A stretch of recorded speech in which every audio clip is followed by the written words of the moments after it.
Alrighty, so um, maybe we'll have a few more people trickle in, but that's fine if not.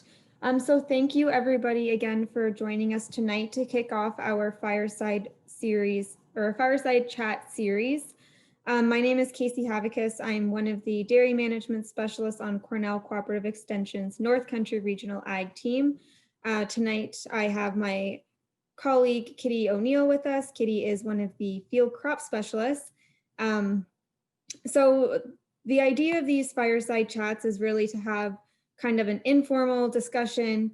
We have some really great speakers lined up that are going to give some brief presentations, and then the remainder of the time is going to be open discussion where you guys and the participants can get your questions answered and have the opportunity to interact with our featured speakers. So it's up to you guys. You're welcome to turn your videos on. Rich is going to have his presentation for the first 20 minutes, and then you're more than welcome to unmute yourself for the remainder of the evening. If you have questions, feel free to jump in. If you would rather put them in the chat box, that's also fine.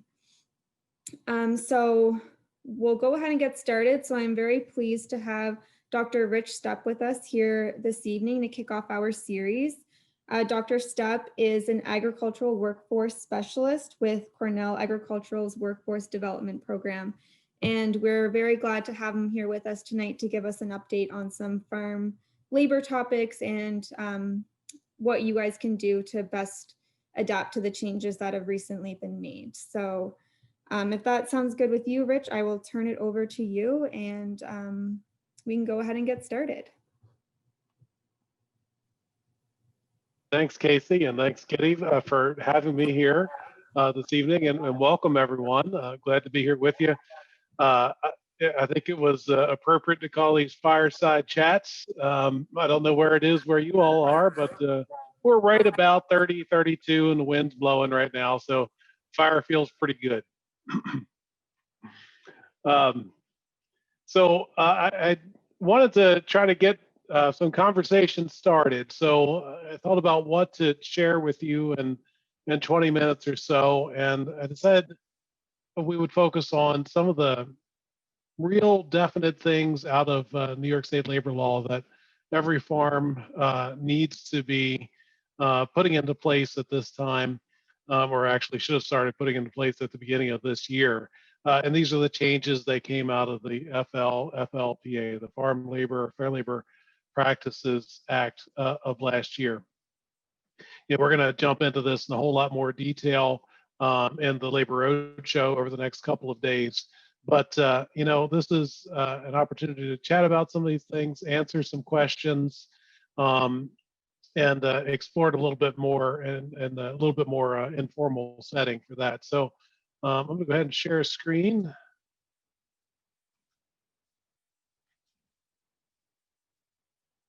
Everybody see my screen now? Yes. All right. So just a couple of big changes in New York that I wanted to go over, and actually what we're going to do tonight. There's been as we were all adapting to the farm labor changes from the law that passed in 2019 and farmers had to comply with beginning in 2020. Another thing happened along the way, and that was COVID-19. We're just getting into this and getting overtime in place and dealing with the day of rest, and then suddenly right there about the middle of March, we had a huge new challenge that came to the state, and that was certainly a labor management issue.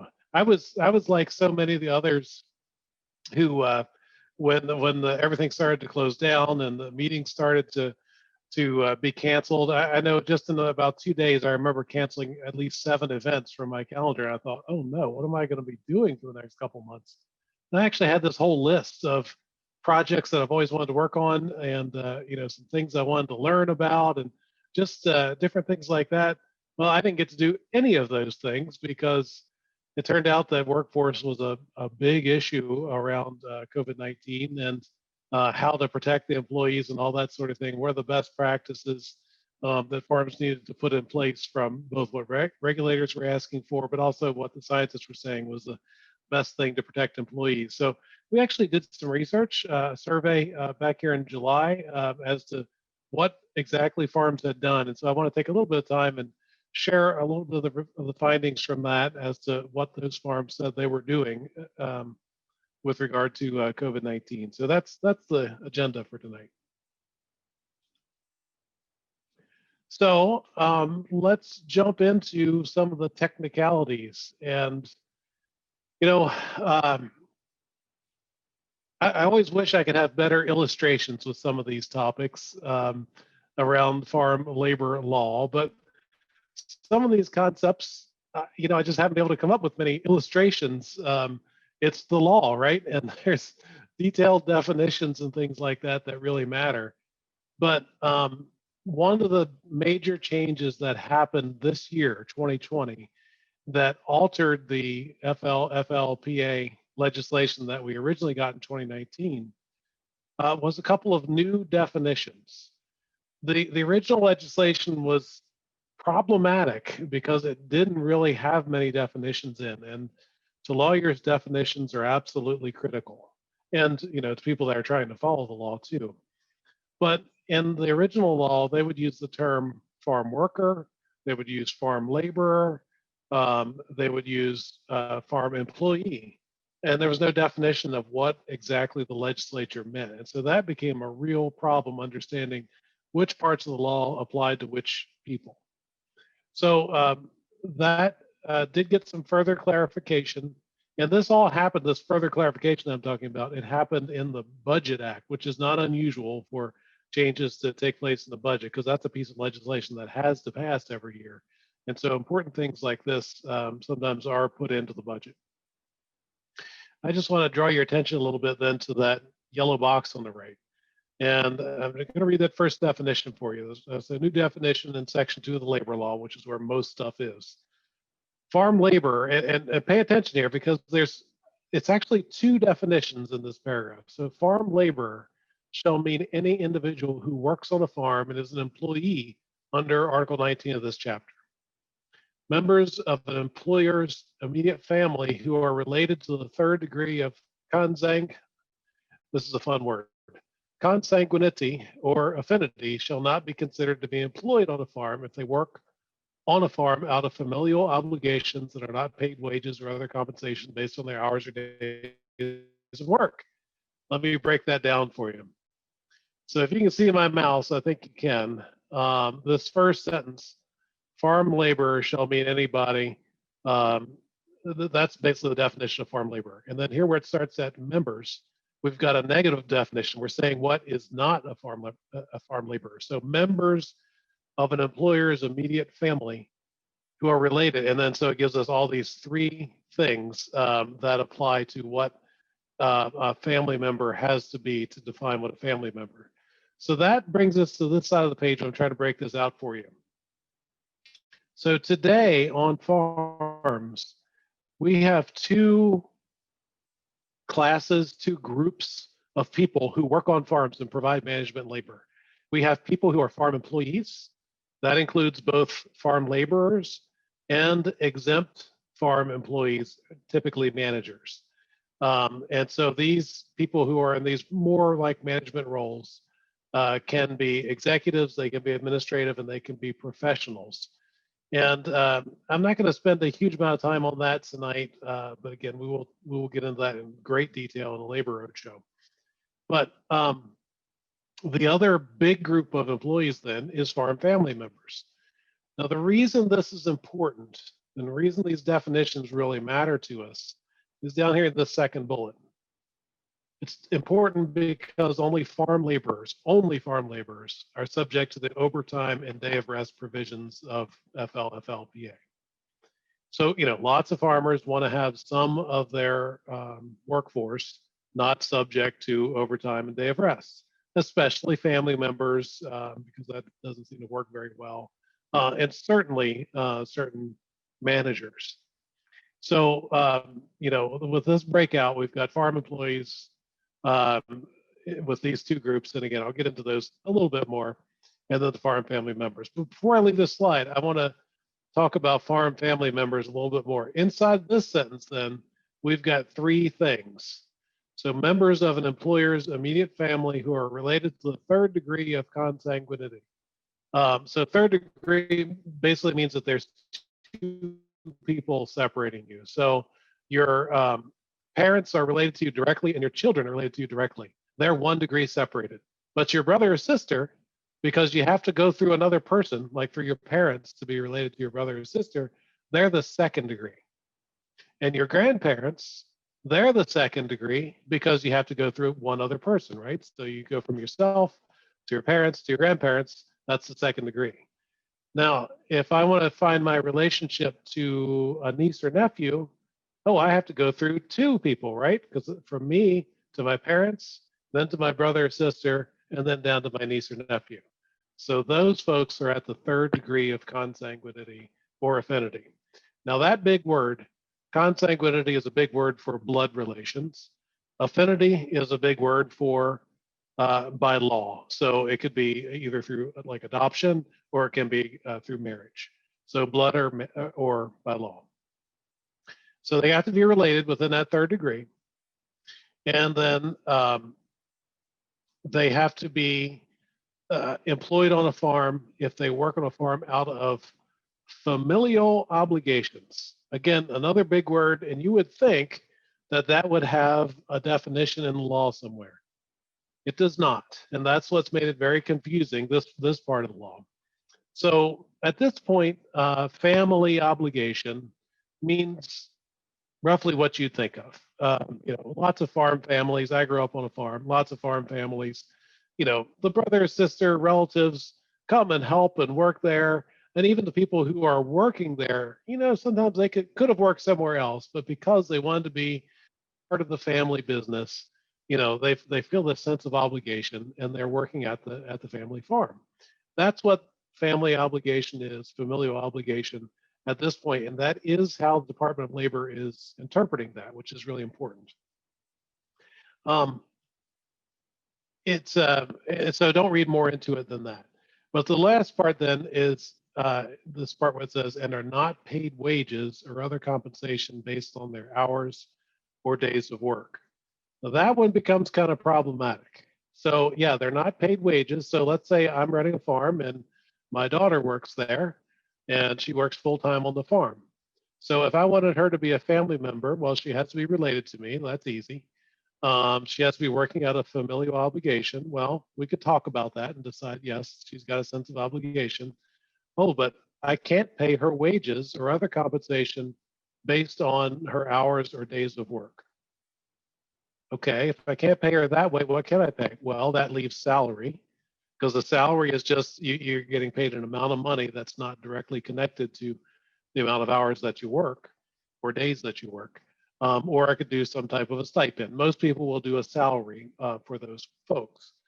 And that seems like a easy solution at first, but when you think it through a little bit more, it becomes problematic. So what do you do with that? Your brother, who's a school teacher, who during the school year maybe works a couple of hours for you on the weekend, but during the summertime when you're busy and doing crop work and things like that, he essentially works full time for you. Well, you can't make his compensation based off of hours or days of work. So how do we do that? Well, that's going to be pretty challenging, and it's something we're working through with Department of Labor as to how to do that. Bottom line reality, and I'll say this to you verbally, everybody knows that we're going to base that compensation off of hours and days of work. There's not really another way to do that. But we're certainly not going to write it down anywhere that we base it that way. We're going to figure out some way to work around that because of this very difficult definition in the law. Okay, so I hope that was not too deep for you, but that's where we are. We've got this breakout of people who are actually farm employees and people who are farm family members. So, and it matters because of overtime and day of rest. So overtime for farm laborers, and I would just want to go over the basics of this. Everyone, this has been in effect since the first of the year. There has been a lawsuit out, certainly, and that lawsuit is still ongoing. And that lawsuit has an impact only on managers and potentially family members on a farm. But we have these changes that I just talked about. And certainly for everyone who is a farm laborer, overtime has been in effect since the 1st of January of this year. So all farm laborers are included in the overtime provision, and that includes foreign guest workers, interns, and apprentices. So there was a lot of questions early on about all these different kinds of employees. Pretty much everybody is subject to overtime if they are a farm laborer. And overtime is 1.5 times the regular rate of pay.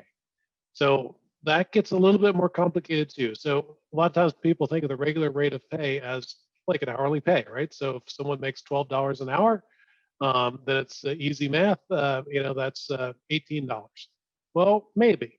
There's sometimes some other things that are included in there. If you maybe pay a bonus of some kind, and that bonus is set up like an incentive where people know exactly what kind of work they could do or what kind of quality thresholds they need to hit in order to get the bonus, then that might well be a type of regular pay and might need to be included in the calculation of the regular rate.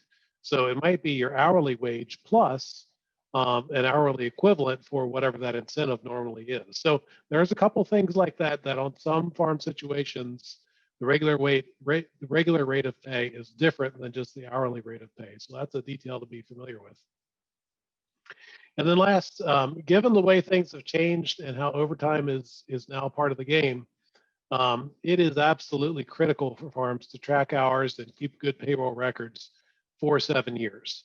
7 years is not necessarily the requirement, but for simplicity's sake, 7 years meets all of the known federal and state record keeping requirements. So I usually just say, hey, keep those employee records for 7 years. What I'm getting at, there's a few that are shorter time periods, 3 years, 4 years, things like that. But I encourage everyone just to go ahead, again, for simplicity's sake, keep your payroll and other employee records for 7 years, and then they can pretty much all be destroyed at that point after 7 years. Okay, so that's overtime, and farm laborers should be receiving that now. Let's talk about the weekly day of rest. So that was the other major change that came with the FLPA. So all farm laborers, that group again, are included in the day of rest provision, including foreign guest workers, interns, and so forth. What it requires is a 24 consecutive hour day of rest in each and every calendar week. And the law says the rest day should, whenever possible, coincide with the traditional day reserved by the farm laborer for religious worship. So if people go to church on Sunday, you should try to make it on Sunday if you can, understanding that this is not a hard and fast requirement because somebody has to milk cows on Sunday too. The day can be moved if weather or crops demand it, and this one becomes a bit confusing for folks. So I just want to say a few words about it. So if we have a crop farm, for example, and usually folks take off on Sunday, but the haymaking weather is there this week, and well, let me change that a little bit. So we're planning to be working all through the week, but it turns out that Wednesday is a complete washout. The rain comes and you just can't do any field work. Well, you can give those people that work in the field typically Wednesday off as their day of rest, as long as it's 24 consecutive hours. You find out at 10 o'clock in the morning that it's going to be a washout. Nobody can work in the field. So you send everybody home, and they're home by 11 a.m. that morning. As long as they don't work until at least 11 a.m. the next morning, so they got 24 hours, that can now count as their day of rest. And so the weather clears up, and you're ready to make hay or do crop work through the weekend. So those folks that worked on Sunday, which would ordinarily be their day of rest, but they got the day of Wednesday off, that meets the requirement for that day of rest. Document the day of rest. It is not required in the law, but it's definitely a best practice. You can write, especially when a change happened, like the example I just described. You can just write it on the payroll if you have it in paper, or just keep a set of notes somewhere.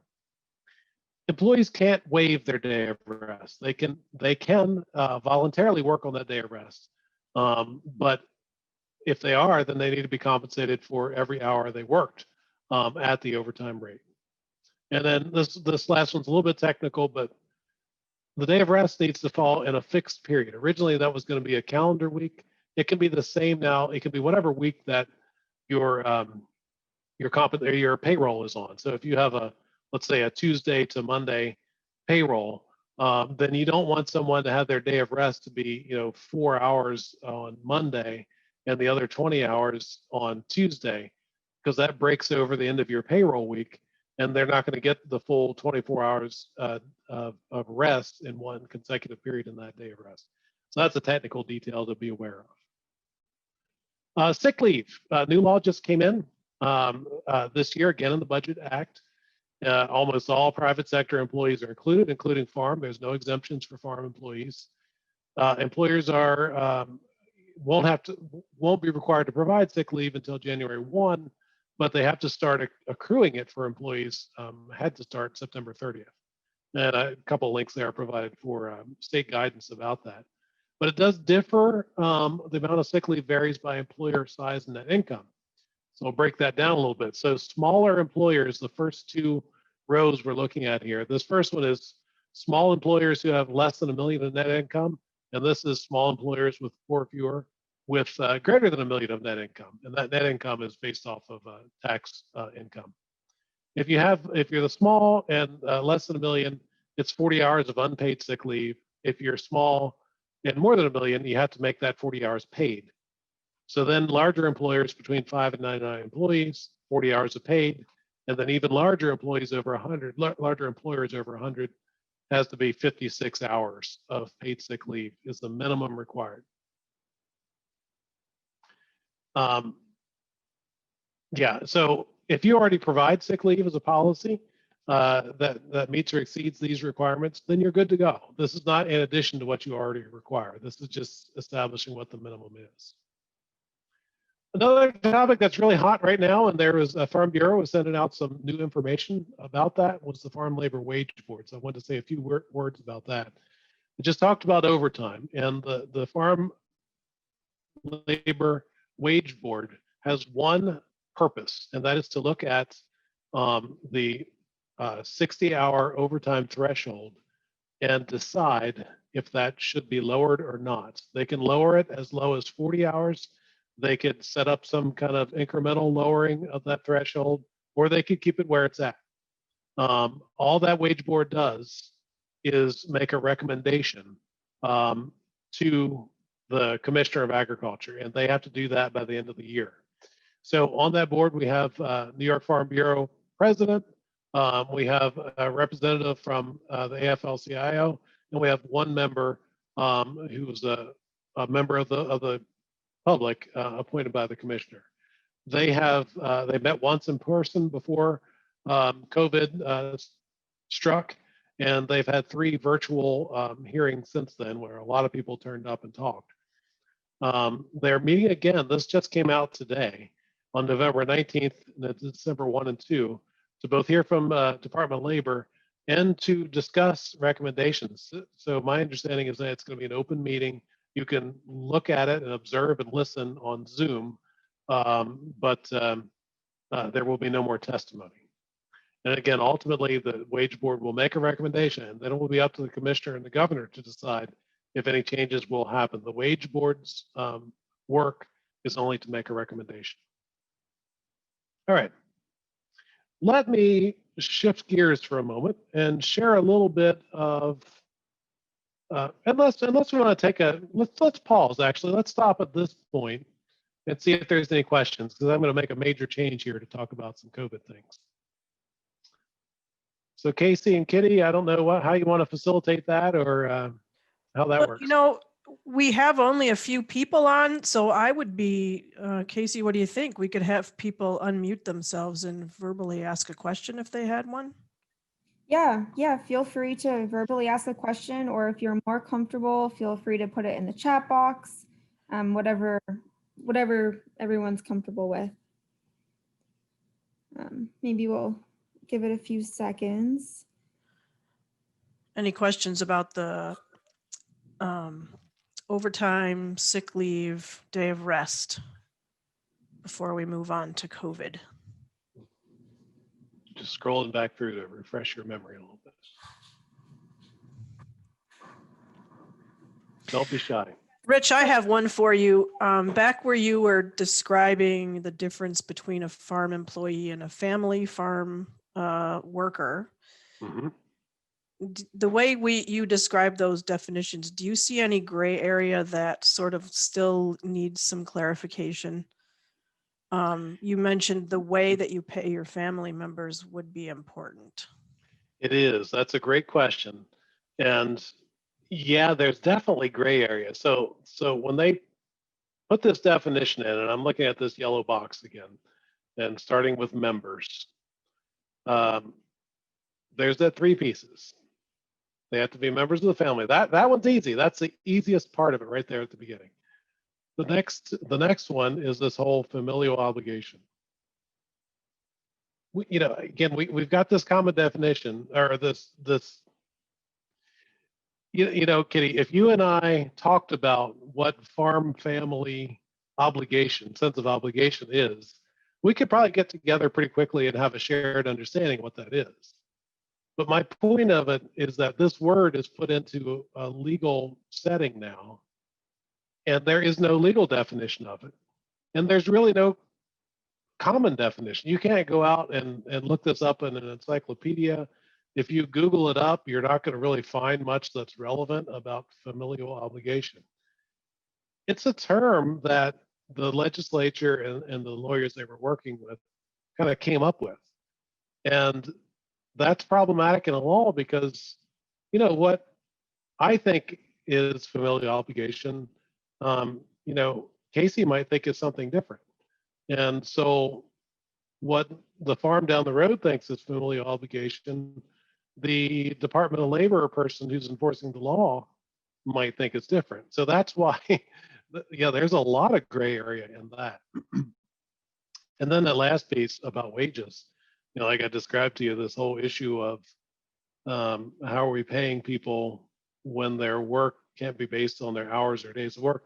If someone's working on a regular basis, if they're a full-time, a family member who's full-time in the business, we can generally set up a salary if their hours are fairly consistent throughout the year. That's not too much of a problem. But some of these many other situations that become problematic. What do you do with your nephew who comes over and works variable hours depending on what his school schedule is like? Well, you're not supposed, if he's going to be a family member, you're not supposed to pay him based on the hours that he works. Now, you could disregard that and not call him a family member and just classify him as a farm laborer. That's perfectly fine. Nothing wrong with that. But he will be subject to overtime and day of rest provisions. So that's the gray. Yeah, thank you. That's kind of what I thought you would say, but it was good to hear it again. Yeah.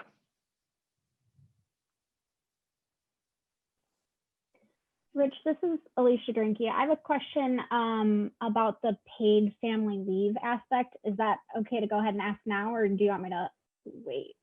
No, go ahead. I didn't really go over paid family leave here, but what do you have, Alicia?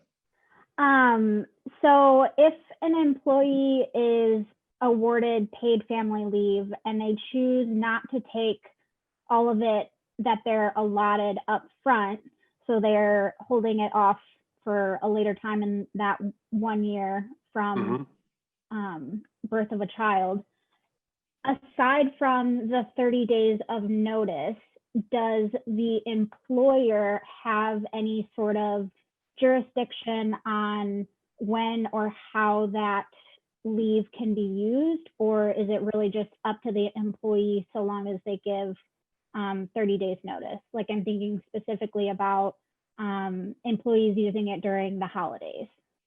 That's an interesting question.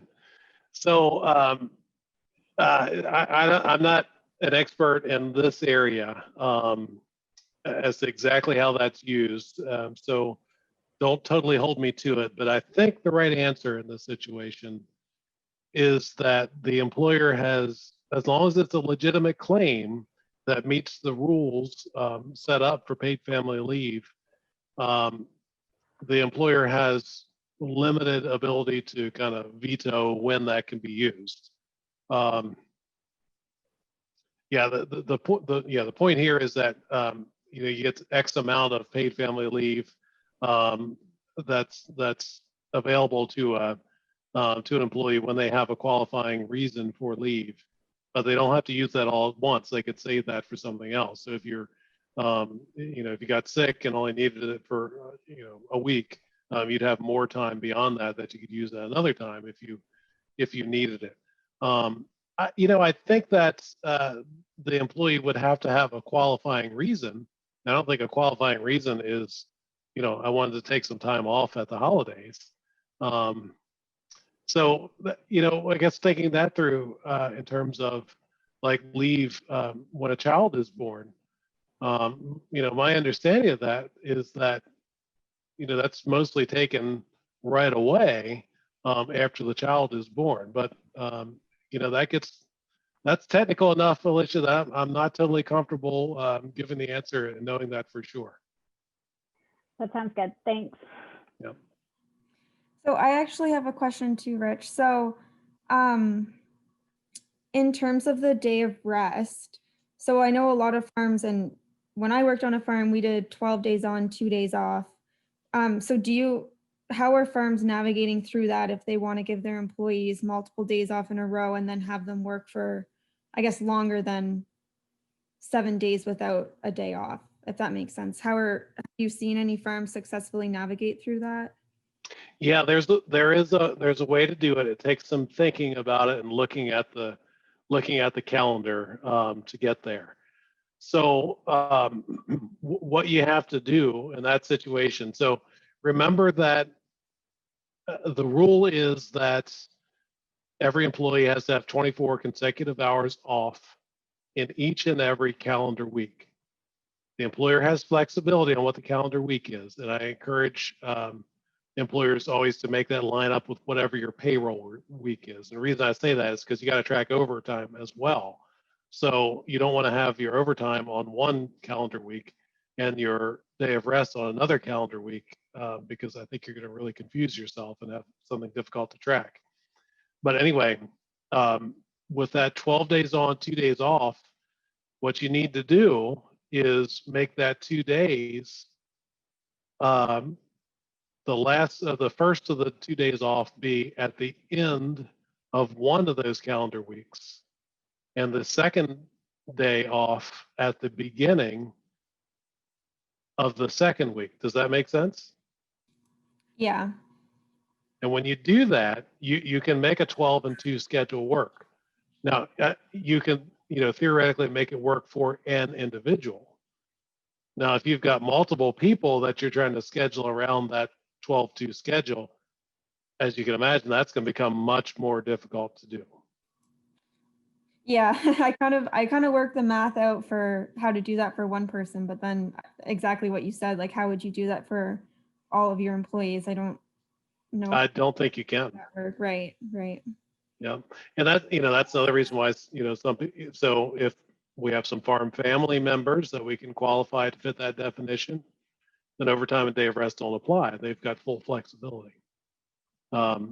If we've got somebody, and I didn't go into these other exemptions because that it takes a lot of time, but executives they can be supervisors on farms as long as they fit this definition, and that's I'm not going to get into that detail here. It is something we'll cover in Labor Roadshow too, but they have to formally supervise at least 2 other people. So a lot of our kind of informal supervisors and team leaders on farms won't fit that. But a lot of our people that are, herd managers and parlor managers and things like that, a lot of those folks will fit the executive definition.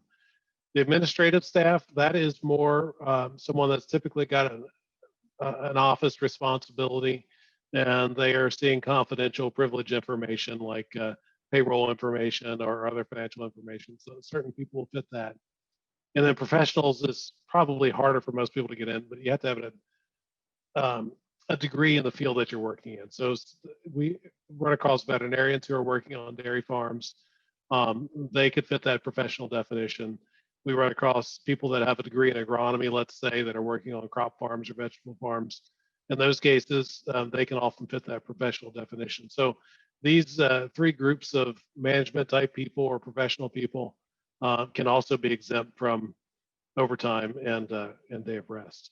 But it doesn't, the reality is for a lot of our frontline farm employees, a lot of milkers on dairies, they're going to have to apply, comply with overtime and day of rest.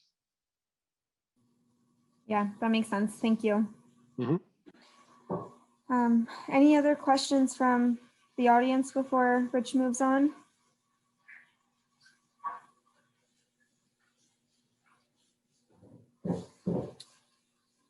All right, I'd say go ahead, Rich, and All right, continue. folks are being shy. They got to throw another log on the fire. All right, I'm going to stop this and I'm going to go over here. And this is on our website. I'll actually back up, I think. A lot of information we try to post on the Ag Workforce website, agworkforce.cals.cornell.edu. This is in one of the research reports here. And we just posted this a week or two ago. So just rolling down through this a little bit, give a little bit of background on it. We did this study and it was a survey and right at the end of July, beginning of August. It was an online survey. People could respond, but we just promoted it with a lot of different people. Here's the response categories for most. We would ask people, about management actions that they were doing to prevent COVID. So for example, provided training for employees about the coronavirus and how to prevent its spread. So we asked the farm owners then, and managers to respond. Well, we did that not at all. We did some, but more could be done. We did a lot. We're doing all that we could do, that we can, or this is not applicable to my business. So that's most of the questions. That was the responses that they had available. Of those, we had it was a little over 100 that responded, but we had a fair number of incomplete responses and some out of state and that sort of thing. So by the time we narrowed it down to New York producers, it was 70 good responses from New York producers. Here's how they distributed based on their gross revenue from the farm. So these are smaller farms. This is the number of farms that responded. Smaller farms, and actually all these three of these are quite small operations. Some more of the commercial type operations than over 100,000 of gross revenue. These are our mid-sized farms here, these two columns. And then this column over here would be our larger farms, $1 million or more of gross revenue. So it was certainly skewed more to the somewhat larger farms, mid-sized, and then somewhat larger there. So we were looking, mainly to hear from more commercial farms. Types of farms that responded, other was the biggest category. And part of that was that all of these types of farms could answer more than one type of farm. So we had good representation of dairy, vegetable, and field crops, but a lot of those farms said, well, yeah, I'm dairy, but I'm also Christmas trees, or I'm also maple business or something like that. So that's why we had a good many others that appeared in there. So then it's pretty simple to look at this data. This is some of the basic management actions that really we thought that most all farms could have complied with. And the way we organized these responses are, I sorted them by this column. So the ones that said that we're doing a lot. So the first one here is we made the hand washing and the hand sanitizer more available. 74% said we're doing a lot there. And then 11% said some, and you can see the others not at all. A few said nothing at all. And then a few others said not applicable. Not sure why that would be. Although it could be that it's a relatively small farm and they, didn't really have, they were essentially sheltering together. So they didn't have people mixing in with them. And they didn't really have any need to do anything more. So that could have been what was not applicable. So again, sorted on this column. And so we can look down and see what are the ones. So the top three here should be very familiar. So hand washing, face coverings, and some training for employees about the coronavirus and how to prevent spread. All the things that you'd think would be the absolute essentials. Signs or posters, also pretty easy to do, and most farms did that. A lot of times I kind of combined these two because we've got a lot and some, so they at least did some. So in this case, that's almost 60% there, so it's over 70%. We're doing something on signs and posters. New procedures for cleaning, over 70% we're doing something. Required face coverings or masks be worn. Less people required them, but still quite a few did require them. Changed our meetings and that sort of thing. A fair number did that. Some, it didn't apply. Maybe they didn't even have meetings. Notified employees about sick leave time available. About 70% did something along those lines. Changed work areas or workflow. And now we start to get significantly lower numbers and more people that are saying they didn't do that at all, or it just didn't apply. So a tracking system to track people coming onto the farm. Changed employee break rooms. It probably didn't apply to a lot of folks, but no, I know that was definitely a problem area for some farms. Change work schedules and so forth. So you can see, and very few people actually modified any work areas or equipment due to the virus. Any questions or thoughts or any surprises from what you see there?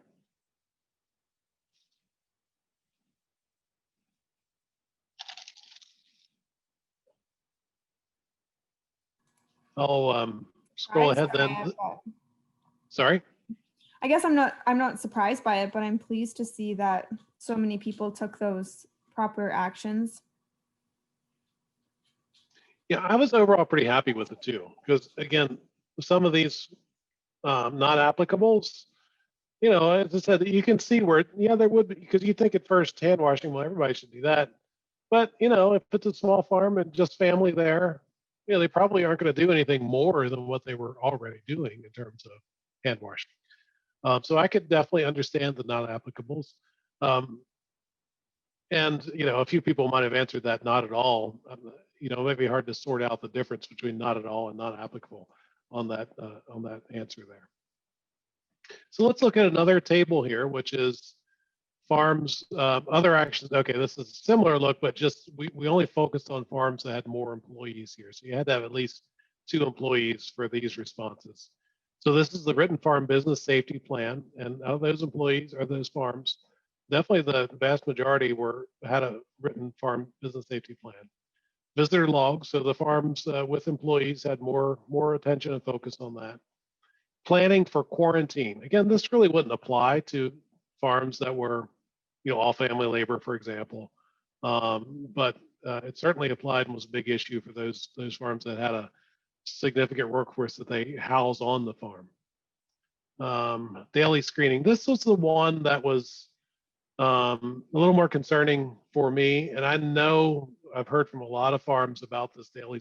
That's the 3 questions and sometimes the temperature check that every employer was supposed to be doing. And if you've been to a dentist or you've been to a lot of different places lately, most everybody is doing this when you come in. Farms are supposed to do this every day with their employees also. But that was not as much compliance with that as some of the other things were. Communicated with the local health department. Some people did, but a lot of others wouldn't have had a need for that. Okay, well, let's scroll down. A similar look then at those farms that provided housing. Prevention actions taken by farms that provide employee housing. So additional cleaning supplies. Wow, a lot did that. Plan to provide quarantine housing. So those farms that were providing housing, quite a bit made some plans for quarantine. These were a pair of questions here, and I'm going down to this one. This is isolation. Remember, everyone, quarantine and isolation are different. Quarantine is you've been exposed to the virus, but you're not necessarily positive. Isolation means you've either got the symptoms and you're sick, or you've been tested positive for the virus.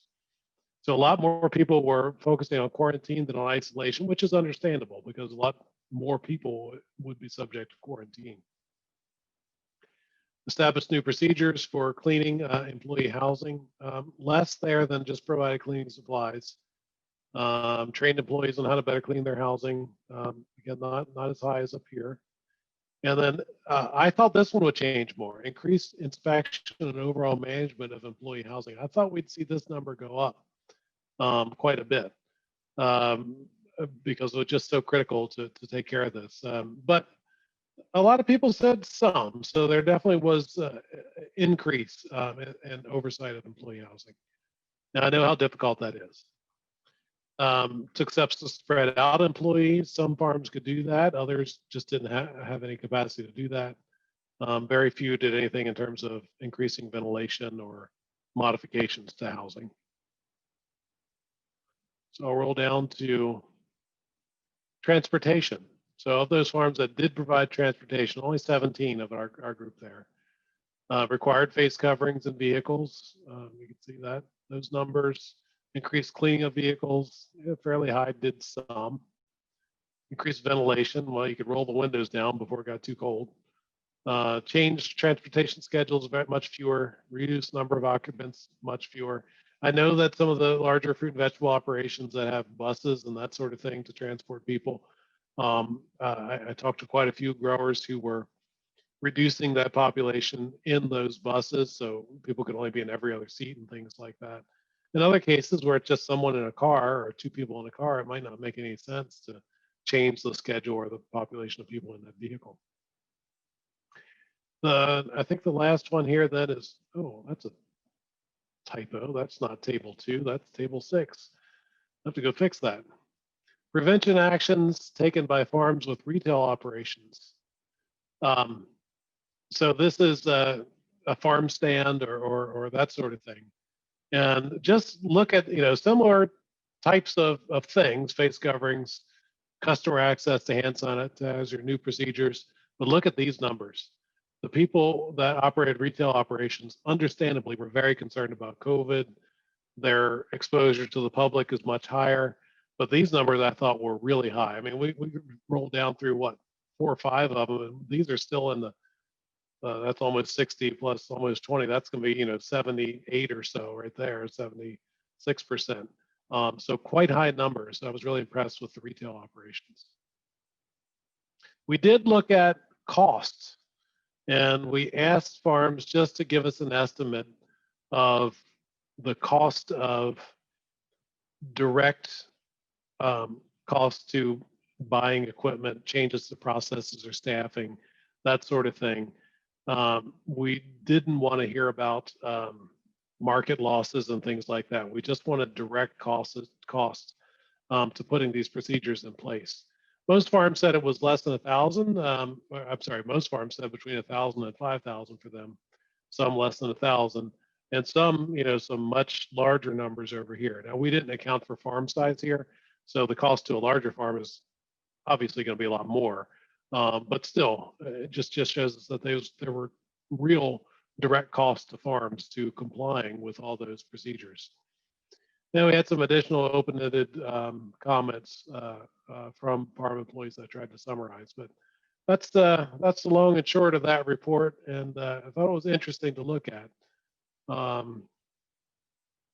So questions or thoughts on any of those tables? Rich, I just wanted to mention that while you were talking about some of those tables, I found the link to download that report on your Cornell Ag Force Ag Workforce Development blog. Back Right. on November 9th, you guys posted a little summary with a link to the full report. So that's easy to find if anybody wants to go read about it. Thanks, Kitty. It's pretty cool. Well, what I would have liked to have had more responses. 70 is okay. It's a nice snapshot, but it's not a huge response. I was hoping to get maybe a couple hundred, but I understand it was late July, beginning of August, and I knew that it's a terrible time to survey farmers. I totally understand that. But on the other hand, I wanted to get this snapshot at that period of time because we were, we started all this stuff in April, right? So April, May, June, July. So we're a couple months in, and that we thought at that time was, probably the peak or just past the peak.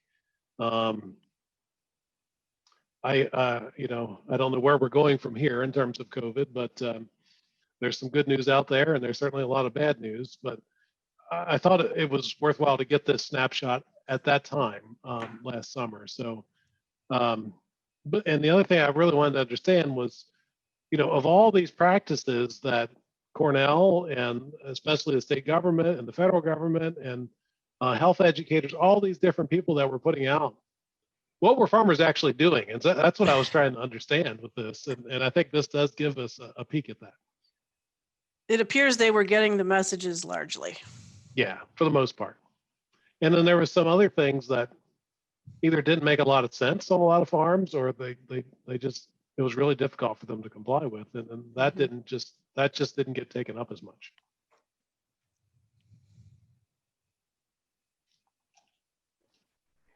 Looking at these data and like thinking about where we're at currently with the pandemic, if you were a farm that maybe hasn't implemented these, any of these strategies, but think that they maybe do apply to you, is there anything specific you would focus on, or things that maybe on the whole you think we could do better at? That's an awesome question. Let me just flip back over here real quick. And go to this slide, because this is one I've seen this recently, and this is, I saw Francis Collins on the TV the other day. That's the director of the National Institutes of Health, and he was talking about the 3 W's. I don't know if everyone's seen this, but we've got this boiled down now to everybody. If we can get everybody in the country to do the 3 W's, we've got a much better chance to get control of this virus. Wear a mask, wash your hands, watch your distance. Folks, let's get it together. This is not all that hard. So, I think let's start sharing that message everywhere we go, on our farms. Right there. That's it. That's in the workplace. This is not different from when you have to go to the store either. Wear a mask, wash your hands, watch your distance. So yeah, those 3 things. And I'll flip back to where we were. I think farmers had those fundamentals down right. And I think by and large, farms did fairly well. So here we are, hand washing, face coverings, training. Let's keep on training. Let's renew this. And everyone's got fatigue. Everyone's tired of wearing the mask and that sort of thing, but we still have to do it. Unfortunately, the virus just doesn't get tired. The posters, one best practice I heard from someone else is, if you still have the posters up, you put it in April, rip them down, put new ones up. Partly because some of them have changed, partly because people will look at them again. Put them up in different places, because people might renew that. Put this 3 W's one up that I just showed you. That's from the CDC. There's nothing new. This is just real basic stuff. But if we all did it and all did it consistently, we could get control of this virus. And that's the other message, is that we're all hearing about the vaccine, and it's awesome news. It's awesome news that those 2 vaccines now, which are extraordinarily effective, if they hold up at that 90 and 95% effectiveness, that's beyond anyone's wildest hopes for their effectiveness. But we've got months to go until even a significant part of our population can have that. First responders, our frontline health people, they're going to be getting that when it's approved. Earliest is at the end of the year, and then into January. But for the rest of us out there, if we get vaccinations by end of the first quarter, or the beginning, late spring or early summer, that's about the best it's going to be. We've got to get through this winter with wash your hands, wear your mask, and keep your distance. So, I think it's going to be critical for farm employers to reinforce that with everyone. I think by and large, we did pretty good. We were very concerned in the fall about the apple harvest in particular, and how many workers come in at that time of the year. But based on some of the test results, we did pretty good. And that is kudos to the farm managers and educators and all the other people that were out there working, and the employees that worked together, listened to the instructions, and put good practices in place. We, I think, prevented a lot of deaths in New York agriculture, and kept us from having too bad of workforce issues, and got the harvest done and all that sort of thing. I think for the most part, it's a good news story, but it's attributable just to following these basic practices and doing it consistently. So Rich, I have another question. If a farm has an employee that maybe doesn't have the virus but's been exposed to the virus and they're supposed to quarantine, are they required to pay them? Okay, doesn't have the virus, but has been exposed to the virus and they're supposed to quarantine. Yes. So if you've been ordered to quarantine, if you have an employee who's been ordered to quarantine, there's a couple of programs that are available. So from the federal government, there is up to 80 hours of sick leave that is available and can be reimbursed to the employer. So the employer lets the person take that sick leave, and has and pays them for that sick time, and then the employer essentially withholds from their quarterly payroll taxes the value of that. So in other words, the federal government is reimbursing the employer for that through that payroll withholding. So it's money then that the employer is not sending in to the federal government for their payroll taxes for that employee for that sick time. That's up to 80 hours of the employee's time. If they are, if we get beyond that, if that 80 hours gets used up, and there's additional sick time that employee needs, if they qualify for additional sick time beyond that. So in other words, if they had accrued sick time, then the employer would have to let them use that accrued sick time if that was part of one of the benefits that they had for their employment. Does that make sense? Yeah, it does. Thank you very much. Yep. Do any other participants have questions for Rich before we wrap up?